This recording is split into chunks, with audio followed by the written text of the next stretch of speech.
ગુજરાત યુનિવર્સિટીમાં વિદેશી વિદ્યાર્થીઓ સાથે બનેલી ઘટના બાદ વીર નર્મદ દક્ષિણ ગુજરાત યુનિવર્સિટી હરકતમાં આવી છે।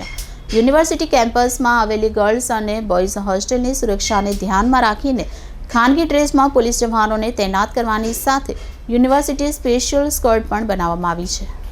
અમદાવાદની ગુજરાત યુનિવર્સિટીમાં વિદેશી વિદ્યાર્થીઓ પર બનેલ જીવલેણ હુમલાની ઘટના બાદ વીર નર્મદ દક્ષિણ ગુજરાત યુનિવર્સિટી પણ હરકતમાં આવી છે। યુનિવર્સિટી કેમ્પસમાં આવેલ ગર્લ્સ અને બોયઝ હોસ્ટેલની સુરક્ષામાં વધારો કરાયો છે, જ્યાં ખાનગી ડ્રેસમાં પોલીસ જવાનોને તૈનાત કરવાની સાથે યુનિવર્સિટી સ્પેશિયલ સ્ક્વોડ પણ બનાવવામાં આવે છે, જે સ્ક્વોડ દ્વારા રાત દિવસ સતત મોનિટરિંગ કરવામાં આવી રહ્યું છે। એટલું જ નહીં, પરંતુ યુનિવર્સિટી કેમ્પસમાં પેટ્રોલિંગ પણ વધારી દેવામાં આવ્યું છે।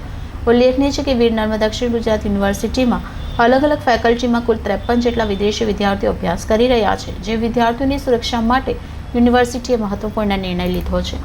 ગુજરાત યુનિવર્સિટીમાં અસામાજિક તત્વ દ્વારા યુનિવર્સિટી કેમ્પસમાં ઘૂસી વિદેશી વિદ્યાર્થીઓ પર જીવલેણ હુમલો કરવામાં આવ્યો હતો।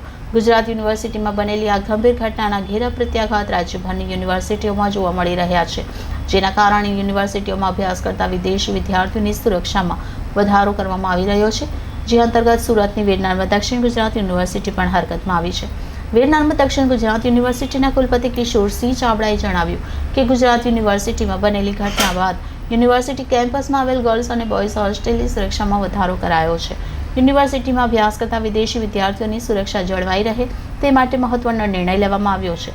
સુરત પોલીસ કમિશનર સાથે ચર્ચા કર્યા બાદ વીર નર્મદ દક્ષિણ ગુજરાત યુનિવર્સિટી કેમ્પસમાં પેટ્રોલિંગ વધારવામાં આવ્યું છે। યુનિવર્સિટીમાં અલગ અલગ ફેકલ્ટીમાં 53 જેટલા વિદેશી વિદ્યાર્થીઓ અભ્યાસ કરી રહ્યા છે, જે વિદેશી વિદ્યાર્થીઓની સુરક્ષા વધારવા માટે સુરત પોલીસ સાથે સંકલનમાં રહી યુનિવર્સિટી કેમ્પસમાં પોલીસ પેટ્રોલિંગ શરૂ કરાયું છે। આ માટે યુનિવર્સિટી કેમ્પસમાં આવેલ ગર્લ્સ અને બોયઝ હોસ્ટેલમાં ખાનગી ડ્રેસમાં પોલીસ જવાનોને તૈનાત કરવામાં આવ્યા છે। વધુમાં યુનિવર્સિટીના કુલપતિ કિશોરસિંહ ચાવડાએ જણાવ્યું હતું કે વીર નર્મદ દક્ષિણ ગુજરાત યુનિવર્સિટીમાં આ પ્રકારની ઘટના ન બને તે માટે યુનિવર્સિટીની સ્પેશિયલ સ્ક્વોડ પણ બનાવવામાં આવી છે, જે સ્ક્વોડ દ્વારા દિવસ રાત સતત મોનિટરિંગ કરવામાં આવી રહ્યું છે। યુનિવર્સિટી કેમ્પસમાં જો આ પ્રકારની ઘટના બને તો તેવા સમયે કડક કાર્યવાહીના આદેશ પણ આપવામાં આવ્યા છે। ગુજરાત યુનિવર્સિટી અને સુરત શહેર માન્ય પોલીસ કમિશનર સાહેબના નેતૃત્વની અંદર એમની ટીમ અને આપણું વહીવટી તંત્ર જરૂરી મોનિટરિંગ ટીમ અને સાદા ડ્રેસની અંદર પોલીસ વ્યવસ્થા તંત્ર ગોઠવીને આપણી યુનિવર્સિટીની અંદર 53 જેટલા વિદેશી વિદ્યાર્થીઓ અભ્યાસ કરી રહ્યા છે। એમાં મોટાભાગના અફઘાનિસ્તાન અને બાંગ્લાદેશના વિદ્યાર્થીઓ અભ્યાસ કરી રહ્યા છે। આ વિદ્યાર્થીઓ ગર્લ્સ હોસ્ટેલ અને બોયઝ હોસ્ટેલ, લાઇબ્રેરી અને જ્યાં જ્યાં અભ્યાસ કરી રહ્યા છે ત્યાં પણ અમારી મોનિટરિંગ ટીમ અને પોલીસ તંત્રની ખાનગી ડ્રેસની ટીમ ગોઠવી દેવામાં આવી છે। આ ઉપરાંત અમારા જે મુખ્ય દરવાજાઓ છે અને જ્યાં અવર જવર થાય છે એ તમામ જગ્યાએ પણ અમારી મોનિટરિંગ ટીમ અને પોલીસ તંત્ર દ્વારા જરૂરી વ્યવસ્થા કરવામાં આવી છે। આ વિદ્યાર્થીઓ નિર્ભયપણે પરીક્ષા આપી જ રહ્યા છે અને આપી શકે એ માટે પણ જરૂરી વ્યવસ્થા કરવામાં આવી છે।